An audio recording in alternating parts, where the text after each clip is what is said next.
সবাই আমাকে এই মেয়ে বলে ডাকে।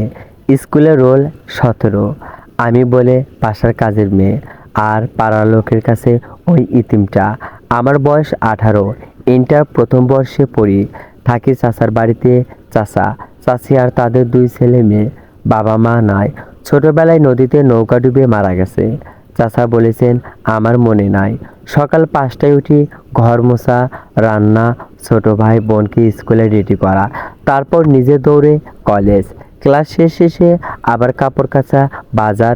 রাতে যখন সবাই ঘুমায় আমি ছাদে বসে আকাশ দেখি আর ভাবি আমার পরিচয় কি। শুধু কাজের মেয়ে। কলেজে আমার একজন বন্ধু আছে, নাম নীরা। ও বলে তুই এত ব্রিলিয়ান্ট, কেন এভাবে থাকিস? আমি হাসি, ভাগ্য। নীরার বাবা কলেজে প্রফেসর। স্যার, উনি আমাকে ফ্রিতে পড়ান। বলেন তোমার চোখে জেদ আছে মা। স্যারই আমাকে বলেন স্কলারশিপের ফর্ম তুলতে। আমি তুলেছি, রেজাল্ট 1 মাস পর। চাচি শুনে বললেন স্কলারশিপ পেয়ে কি করবি? বিয়ে দিয়ে দিব। 18 তো হলো। আমি কিছু বলিনি, শুধু রাতে ছাদে গিয়ে কেঁদেছি। গতকাল রাতে একটা ঘটনা ঘটেছে। চাচা বাজারে গিয়েছিলেন, দেরি হচ্ছে দেখে আমি আর চাচি খুঁজতে গেলাম।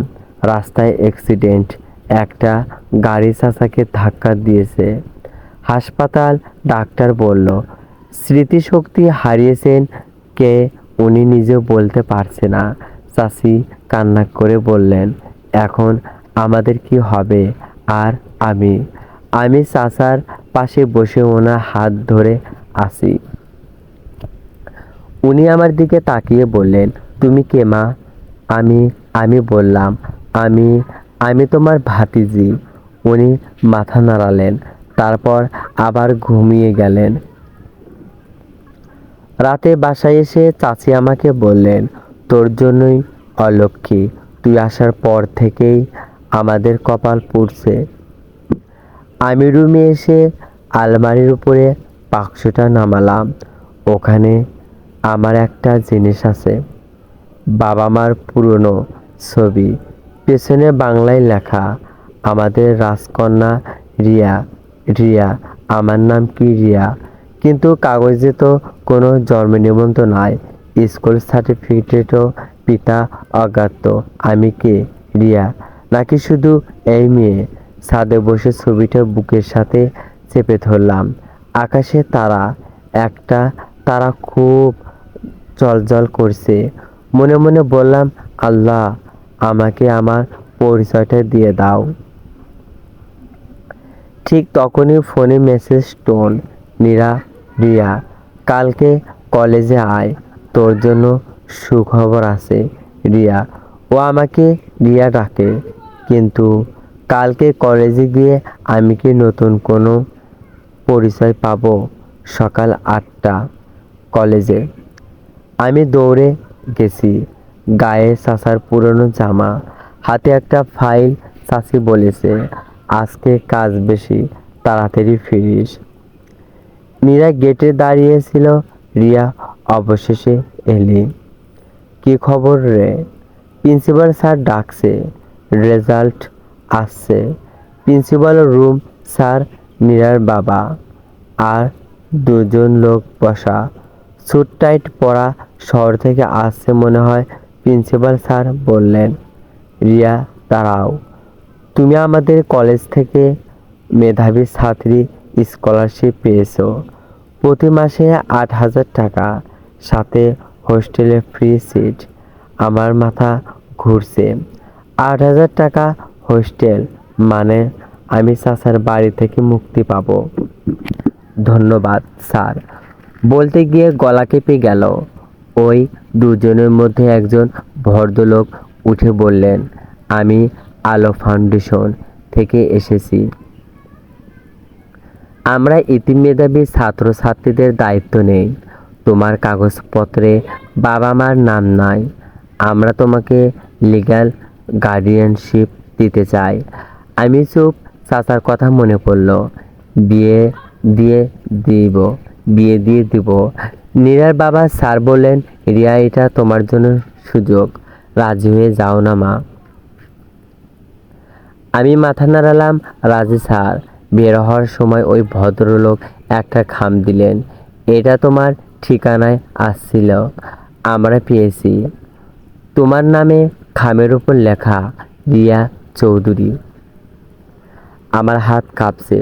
চৌধুরী। রুমে এসে খুললাম। ভেতরে একটা চিঠি আর একটা ছোট চাবি। চিঠিতে লেখা, আমার মা রিয়া। যদি এই চিঠি তোমার কাছে পৌঁছে, তার মানে আমরা নাই। ভয় পেও না। ব্যাংকে লকার নং 17। চাবিটা রাখো। ওখানে তোমার আসল কাগজ আছে। তুমি কে? তোমার পরিচয় কি? তোমার মামা খারাপ লোক, ওর কাছ থেকে দূরে থেকো। এতে আম্মু। চিঠি লিখে তারিখ 10 বছর আগের। আমার দম বন্ধ হয়ে আসছে। মামা খারাপ লোক। আর ব্যাংকের লকার। ক্লাস শেষে আমি সোজা ব্যাংকে গেলাম চাবি নিয়ে। ম্যানেজার বললেন, লকার খুলতে বাবা মা অথবা কোর্টের অর্ডার লাগবে না। লাগবে মা। আমার চোখে পানি। আমার কাছে চিঠি আছে, এটা দিয়ে হবে না। ব্যাংক থেকে বের হয়ে দেখি চাচি ফোন দিচ্ছে। 17টা মিস কল। কই তুই? কাজ ফেলে কই গেছিস? বাসায় আয় এখনই। বাসায় গিয়ে দেখি চাচা বাসায়, হুইল চেয়ারে, কিন্তু ওনার চোখ স্বাভাবিক। স্মৃতি ফিরছে। আমাকে দেখে বললেন, তুমি তুমি রিয়া না? আমি চমকে গেলাম। আপনি আমাকে চেনেন চাচা? বললেন, হ্যাঁ, তোর মা আমার বোন ছিল, কিন্তু তোর মামা ও আমাদের সব শেষ করে দিছে সম্পত্তির জন্য। চাচি চিৎকার করে উঠলেন, কি বলছো তুমি? ওকে বাড়ি থেকে বের করো। ঠিক তখনই দরজায় নক, আর সাথে ওই ফাউন্ডেশনের ভদ্রলোক বললেন, আমরা কোর্টের অর্ডার নিয়ে এসেছি। রিয়া চৌধুরী এখন থেকে আমাদের হেফাজতে, আর আপনাদের নামে মামলা আছে। 10 বছর আগে নৌকাডুবি অ্যাক্সিডেন্ট ছিল না, এটা প্ল্যান ছিল। আমার পায়ের নিচ থেকে মাটি সরে গেল। চাচা কাঁদতে কাঁদতে বললেন, আমি তোকে বাঁচাতে চেয়েছিলাম রে মা, তাই নাম পরিচয় লুকাইছি। আর আমি শুধু চিঠির চাবিটা শক্ত করে ধরেছি। আমার নাম রিয়া চৌধুরী। আমার বাবা আমাকে খুন করা হয়েছে। আর আমার আসল পরিচয়। যদি গল্পটি ভালো লাগে, অবশ্যই আসল পরিচয়টি পরবর্তী পর্ব আপলোড করা হবে। অবশ্যই চ্যানেলটি সাবস্ক্রাইব করবেন, ভিডিওটি শেয়ার করবেন। ধন্যবাদ সবাইকে। Please subscribe to my channel.